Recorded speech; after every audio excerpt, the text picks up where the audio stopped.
nessa época do ano, os órgãos de saúde reforçam as campanhas para que, se os foliões forem dar aquela namoradinha, usem preservativos para evitar as infecções sexualmente transmissíveis, porque é coisa séria. Então, sobre este assunto, a gente vai bater um papo agora com o médico infectologista, o Dr. Pablo Sebastian. Tudo bem? Tudo certo. Boa tarde, seja bem-vindo ao Ver Obrigado. Mais. Quando a gente fala de doença sexualmente transmissível, a gente fala muito da AIDS, né? Mas as outras doenças também oferecem um perigo muito grande, né, doutor? Quais as mais comuns, assim? Então, a gente sempre acaba se reportando muito a infecção pelo HIV, mas o que a gente vem observando é o aumento de todas as infecções sexualmente transmissíveis. E não é nem só isso. Nós temos uma preocupação muito grande porque infecções antigas, que causam certos tipos de infecção com corrimentos, por exemplo, estão se tornando mais difíceis de tratar. As bactérias estão cada vez mais resistentes aos antibióticos e isso é um problema de saúde pública no mundo inteiro. Quando a gente fala de infecção pelo HIV, o número aumentou, e principalmente em jovens. E a gente vê tanta campanha na televisão, na internet. O que acontece? Pois é, esses momentos, como essa oportunidade de a gente falar sobre isso aqui hoje, é extremamente importante. A gente percebe que hoje o acesso à informação é muito fácil, mas ele é raso, ele é superficial. A gente percebe a disseminação de informações que não são tão adequadas. O que acontece na realidade? As pessoas têm uma noção hoje de que a infecção pelo HIV é muito tranquila de ser manejada graças aos medicamentos que estão disponíveis. O Brasil é uma referência no tratamento, o SUS confere todo o tratamento e isso parece que dá uma facilidade em relação à sua transmissão. Você acha que diminui o medo das pessoas, principalmente entre essa faixa etária de 15 a 29 anos? Que é justamente quem não viu aquele começo da AIDS, quem não viu aquele problema que nós passamos na década de 90. O senhor acha que falta conversa dentro de casa, sim? Pode ser, pode ser. A gente percebe muito que a educação sexual hoje, ela não está aprofundada a ponto de entender quais são as necessidades em relação à saúde, tanto sexual quanto reprodutiva. A gente vê muitos discursos ainda, Flávia, que tratam muito a relação sexual como a questão reprodutiva. E a gente precisa quebrar alguns estigmas, alguns tabus e permitir que o adolescente, que o jovem se aproprie da sua saúde, tenha esse cuidado com a sua saúde e use a prevenção.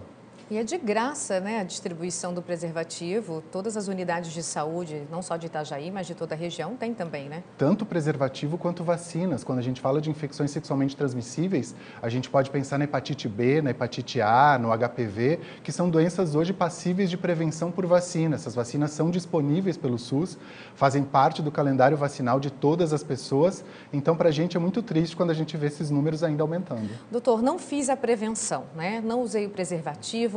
Como que, vamos falar primeiro da mulher, como que a gente percebe que a gente está com uma infecção? Se a gente pensar na grande maioria das infecções sexualmente transmissíveis, o grande problema é que muitas são silenciosas.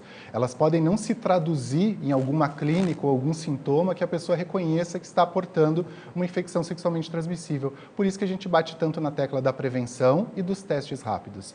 É importante que, se você teve alguma exposição de risco, você procure uma unidade de saúde para fazer os testes. Como que funciona? Eu chego na unidade de saúde, explico que eu quero fazer esse teste rápido e é feito imediatamente?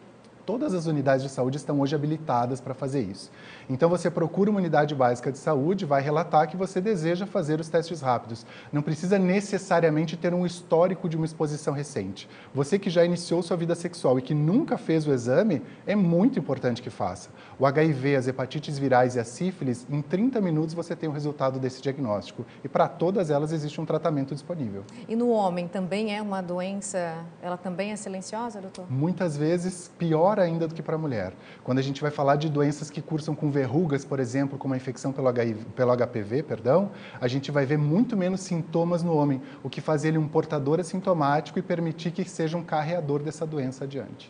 O senhor trabalha muito nessa área, o senhor acha que precisa de mais campanhas, não só durante o carnaval, porque no carnaval a gente fala muito desse assunto, mas depois dá uma esquecidinha mesmo, né? Isso, como tu falaste, assim, a gente precisa começar já dentro de casa, partindo para as escolas e ter isso de forma forma permanente. Esse trabalho em campanhas muito restritas e específicas, elas não trazem à tona todo o grande número de infecções que a gente vê no final do ano que foram registradas de novos casos.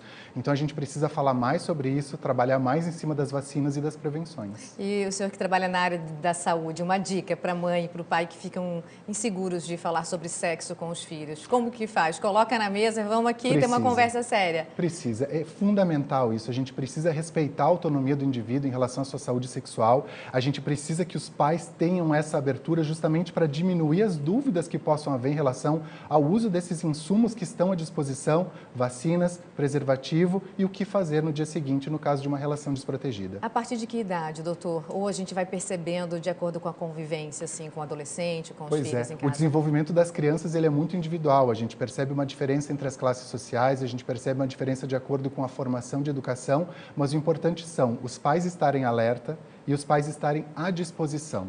A gente percebe que quando o vínculo familiar ele é forte e efetivo, ele diminui a chance dessas contaminações. Não pode ter um bloqueio, né, sobre o assunto. Não pode. Não é dentro de casa que a gente tem que evitar de falar desses assuntos que são tão hoje presentes na nossa vida, que a gente percebe que a prevalência da infecção pelo HIV hoje já está em 0,5% da população, então isso vem aumentando e a gente precisa deixar isso bem claro. Muito obrigada pela participação aqui no programa. Obrigado, Flávio.